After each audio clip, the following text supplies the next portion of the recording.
Riwruoge mag saga e kaunti ma Kilifi ojiw mondo omi oti kod lony manyasani kaka yor hiyo jokanyo mathoth.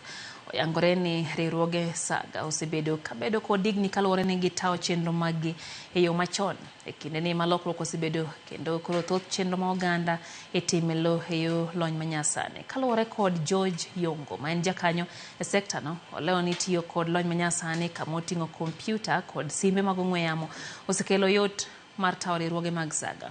Ka gijiwo oganda mondo omi omak riwruoge saga kaka yor resruok e yore mag kungo. Gikoni sekta no nitiere kod mwandu malo bilion 11 kendo onyalo reso jo Kenya e kinde ma gin kod dwaro ma apoya kaluwore kod pek mar uchumi. Kaluwore kod nonro mar sirikal e kaunti ma Kilifi nitiere kod riwruoge saga 149 mochaki e bwo higni 2 mokalo.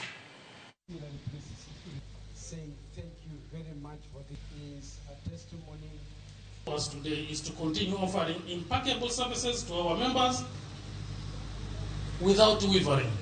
It is for that reason that we have invested heavily in our digital transformation agenda through the introduction of numerous digital interventions that are designed to improve our member service experience as we grow together. Is in the hands of the young people, commonly known as the Gen Z. Cooperative should include them. As a SACCO, we have no choice but to be innovative in coming up with different products for the different segments of your members, including the young people.